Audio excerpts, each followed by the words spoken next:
Hi, my name is Pepe Estrada, and there's someone very special I'd like you to meet. This is Sam. Sam's a pretty typical baby. She was born in a hospital to two loving parents, and when she goes home, she's going to have a lot of the things you or I probably have. Her house has a television, it has a nice fridge with groceries in it, and her family even has a car to take them to and from work. It may not look like it on the outside, but Sam's family is actually below the poverty line, and this will have a lot of effects, particularly on Sam. Because of Sam's situation, Sam will be less likely to graduate high school than her peers. She'll be more likely to stay impoverished, and she might even have a lower life expectancy than her more affluent peers. Sam's story does not match what most of us think of when we imagine poverty in the United States. And while people who face serious material deprivation, like the starving and the homeless, do exist in the United States, as noted by scholars like Robert Rector, they do not represent the full spectrum of what it means to be impoverished in the U.S. In the United States, we use the official poverty measure, or the OPM, in order to measure poverty. The OPM was made in the 1960s and was based around a typical family and what the researchers considered a sufficient amount of income to provide for that family's basic food, clothing, shelter, and utilities. Now, the OPM does a good job of capturing most poverty in the United States. However, it fails to capture a number of changes that have happened in the past 50 years and a number of nuances in poverty. For Sam, this means that the OPM does not account for her parents not being married. Furthermore, it doesn't account for Sam's house being more expensive because of the state they live in. And it also doesn't account for the immense stress that Sam's parents face as they struggle to get enough hours each week to cover their bills. Researchers have proposed other newer measures to help account for some of the failings of the OPM and also to capture more of the complexity of poverty. The Supplemental Poverty Measure was created for the purpose of helping account for situations like those faced by Sam's family in which the two partners' income isn't high enough to pay for the basic needs of the family unit because of factors like a high rent and high local taxes in the area in which they live. Their lack of a marriage status keeps their family from receiving some welfare grants that would help ease the stress on their daily lives and help them not have to make as many sacrifices. No measure of poverty is perfect. No measure of poverty can possibly account for the different situations and needs of all individuals and family units. But some definition that classifies people who are considered to be in poverty must be created in order for us to help fellow Americans who are struggling to meet their basic needs. Howard Pickett once said, "We can still move forward if we don't agree on the same definition." So here's our definition, and if not everyone agrees, then that's okay.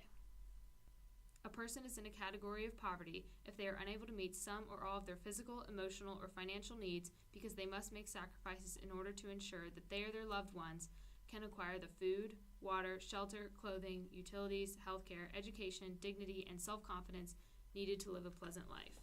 Our definition is informed both by the OPM and the SPM, and also work by people like Nussbaum, who categorize poverty less on the lack of specific physical items and more on the lack of specific capabilities. Nussbaum defines capabilities as the totality of the opportunities a person has for choice and action in her specific political, social, and economic situation. As such, when we say that a person has to make significant sacrifices, we mean that they are having to deny themselves a certain capability in order to satisfy something else. Under this definition of poverty, Sam's family certainly falls into the category. But poverty shouldn't just be measured by placing all people struggling to different extents to meet their very different needs in one category.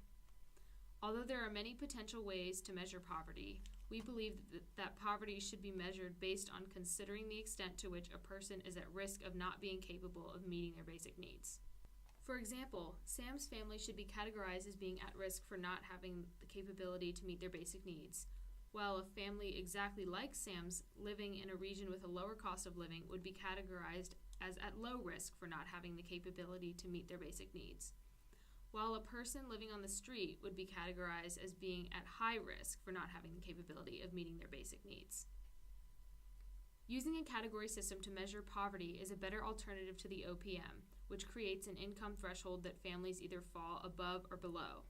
Even though the SPM attempts to account for more varying situations in generating its income threshold, the category system is still a better alternative to poverty measure systems that are so focused on a quantitative income number.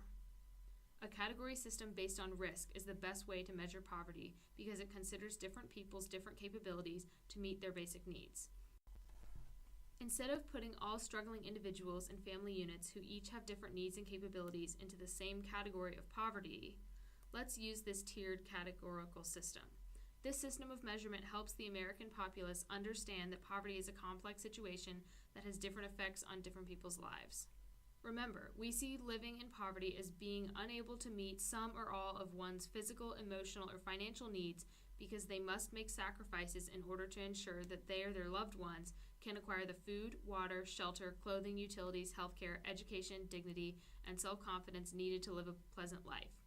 Because of this, we believe that a measurement system that puts the risk of being in poverty into separate categories accounts more for the differences between people is a better way of measuring poverty than simply using one category of poverty created by an income threshold. Hypothetically, the national government should issue the funding it would spend on calculating and generating the statistics it would for the OPM and SPM to the states, who would distribute it to their various local governments. These local officials would create teams to investigate the levels of risk of poverty faced by individuals in their communities and come up with constructive ways to help the people at risk or at high risk of being in poverty. We acknowledge that this, like any proposed replacement to the OPM, faces significant challenges in its implementation, both around the data collection and ensuring that it provides an accurate representation of poverty in the United States. Furthermore, there is a question of political viability that this video does not attempt to answer. But we believe that this measure strikes a balance between being more accurate in representing poverty in the United States and not making the data collection process too complex. If you're interested in learning more about how we came to these conclusions, please check our sources below. Thank you, and please have a nice day.